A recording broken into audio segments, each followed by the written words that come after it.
The team I loathe is, of course, the Los Angeles Lakers. Who else could it be? I mean, come on. 40. I talked about it earlier this week. I talked about how Franz Wagner, we made the clip out of it, that after they lost 119 to 118 to the Orlando Magic, they then proceeded to lose to Denver by 25, to the Suns by 27. They beat the Spurs. Then they lost to OKC by 18. Then they beat Utah when Will Hardy called a timeout on Colin Sexton's game winner. Then Minnesota beat them by 29. I mean, they just have stayed getting their ass beat. And so it's like, okay, time to stop the bleeding. Enough is enough. Yeah. Everything said that is needed to be said. I mean, look, Jacoby, the only thing that's left now is a players-only meeting. Because you had, after they got absolutely humiliated by Tyler Hero and the Miami Heat, you have LeBron James coming out and saying, it's not on the coaches, it's on us. And when he is asked by, I believe it was Dave McMenamin, a couple of different times about what JJ said, he said, you don't have to tell me what JJ said. I agree with everything that JJ said. I agree with everything he said. You can bring up anything. If JJ said it, I agree with it. I agree with everything that JJ said. And so basically it's on the players. It's not on JJ Redick. But as the humiliation has continued, it's getting pretty bleak, man, when your response to getting your ass kicked for the last 2 weeks is to go get your ass kicked even worse. Yeah. I mean, there's some really damning clips from that game. Like because it was such a blowout. I started watching other games, but there's that one possession that's making the rounds where Duncan Robinson gets the ball underneath the hoop. It's like a wide open shooter sees Duncan Robinson wide open under the hoop. They kick it into Duncan Robinson. He's like, I don't like to shoot from here. And then he kicks it out to another wide open shooter. It's just like, honestly, it's ridiculous. Not letting them off the hook on this, where we get to now we have to look at this situation different than every other situation that we ever look at in the NBA, okay? You don't get to say it's on the players, it's not on the coaches. I can't joystick this. You know, they've got to compete. They've got to play hard. Jacoby, that's the job. That's the job. Okay? Stop acting. Then what do you do? What do you do? Because I can find a guy that can X and O's.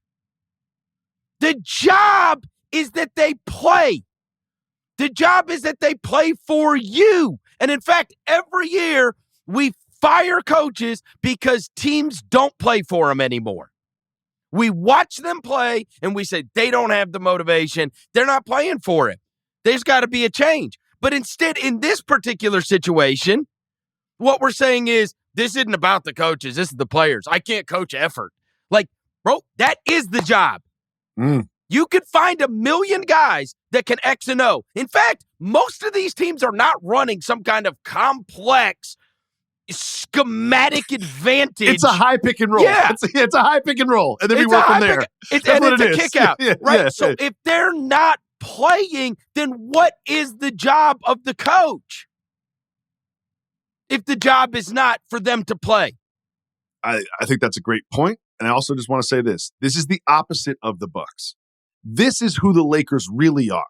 Like that 9-4 start, they were beating up on bad teams, which is a thing that good teams do. But they've had a stretch where they're going against mediocre to good teams, and they're losing dramatically. This is who the Lakers are. We were fooled before by thinking that they were a good team or a playoff team. This is who they are. And this is the thing. Look, the roster is not good enough. Let's set that aside. Okay. They got no defenders. Okay, look, with any team that is faltering, we blame two things. We blame the coach and we blame the best player. Those are the leaders of the team. Right now, everybody is giving, like, they're going to go to him and they're going to say, look, LeBron's playing hard and LeBron's having a good season. It's everybody else's fault. LeBron's going to say, JJ Redick, it's not his fault. It's everybody else's fault, right? Like, bro, they're not following you guys. That's the gig. That's the gig of the coach. That's the gig of the best player.